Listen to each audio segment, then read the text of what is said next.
Hi, I'm Lily Winsky, and this is my passion project. So, for my passion project, I did how to give back to a community by thrifting. I decided to make this project into two separate parts so that the first part is my pamphlet that I walked through, and that the second part is how I thrifted a piece of clothing on my own. So, the first page, I decided to do tips and tricks on how to sew. I sadly wasn't able to use any of these because I ended up not having enough time for my original project, but that doesn't stop me from telling you some things that can help you to make sewing a little easier. The first tip here is how you can thread a needle. Basically, you just loop the thread around the needle itself, and after you want to lift the loop off the needle and feed it through the eye of the needle. The eye being the hole at the top. I would recommend you work on bigger needles just to practice feeding the thread through so you can get the hang of it once you transition to smaller needles. The reason why you don't want to lick the thread and then shove it through is because licking the thread can actually result in damaging it and ruining the thread. The second tip is that if you have a hole in the seam of your pants or shirt, I recommend you use the invisible stitch, also known as a ladder stitch. The stitch works by threading it in between the seams, creating a ladder design in between the two cloths. As you sew, you want to pull the thread so it can bring the two sides of the seam together, making the thread appear invisible. This stitch is often used to stitch up something like toys or pillows, but it can work on clothing just as well. Speaking of thread, the third and final tip is to help you choose the right thread for whatever you want to make. I recommend you use 100% polyester thread, especially if you're just starting out, because this thread can be very sturdy and it's pretty easy to work with. It also works with almost any fabric. You can find the thread at really any store or craft store like Walmart or Michaels, and prices can range anywhere from $2 to $5. The next section would be certain cities who are less fortunate than Bay that you can get back to. I was hunting for the poorest cities in Wisconsin economically, and on multiple websites it stated that Whitewater, Wisconsin was. Their poverty rate is 39%, which is the lowest level in Wisconsin. This basically means how poor the city is. So, Whitewater is 39% poorer than your average Wisconsin city. Their unemployment rate is also 7.7% out of a population of about 14,000, which does not help their case. Money-wise, the city's median income rate is about $34,000 a year, which is also known as being the number one worst median income rate in Wisconsin. Whitewater is an hour and 13 minutes away from Bay, and especially during quarantine, if you want to get out, I would recommend the drive. And surprise, surprise! The second poorest city in Wisconsin is Milwaukee, not the county. Their poverty levels are 26.6%, which is the third lowest in the state. So it's not as bad as Whitewater, but it's pretty bad. Their unemployment rate is 7.8%, which is actually worse than Whitewater, despite Milwaukee being 4 times the size, at around 590,000 people. Granted, these unemployment rates drastically change because of COVID, but their median income is about $40,000, which is better than Whitewater, but not by much. But it doesn't compare to a city like Bay. For perspective, Bay's median income is $102,000, but also Milwaukee is a shorter distance away from Bay than Whitewater is, and it's just a 15-minute drive. But these cities aren't all bad. For Whitewater, they have an amazing university. I'm pretty sure it's a community college, so their acceptance rate is about 76%, which is actually above average for a public university. Their graduation rate is 58%, and that depends on whether or not you're a full-time student. So despite them being practically in debt as a city, they have amazing schooling, getting the grade B+ on the Niche website, which is a website to recommend you good colleges. With Milwaukee, there are even more things that you can do despite it being the second poorest city. These things include festivals. Milwaukee is known for their many festivals that they hold every year, and their most famous being Summerfest, which is known as the largest music festival in America. There are also other small ones, such as Pride Fest, Polish Fest, Festa Italiana, that run in the same park as Summerfest. The next portion of my project is different ways you can give back to a community. You can give back to organizations like Goodwill and the Salvation Army.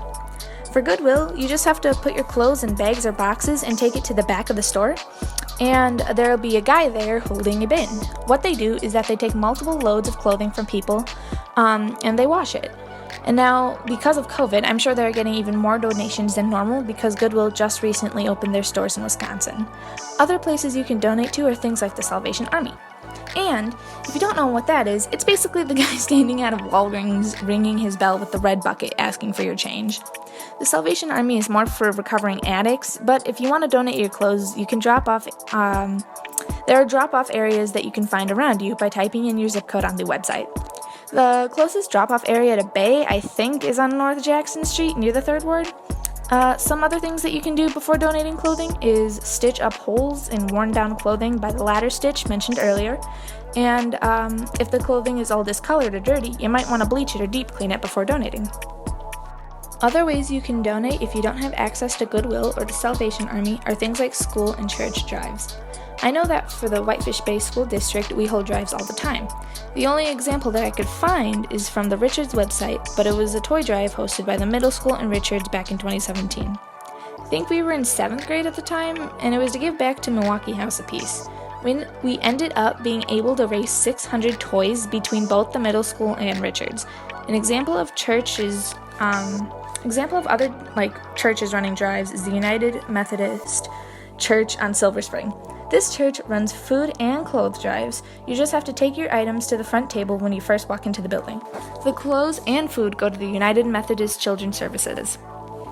So, the big question then would be, how does this relate to biology?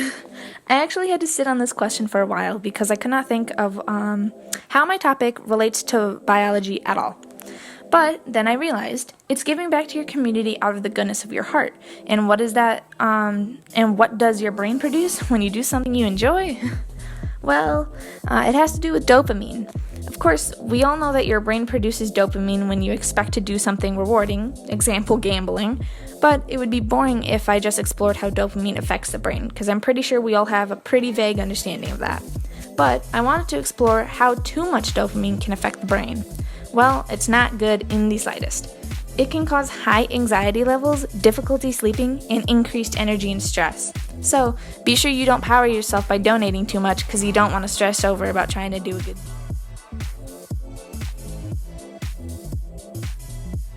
For the second part of my project, I basically just recreated a shirt I found on Etsy, and at first I thought it would be hard, but in the end I found it pretty easy.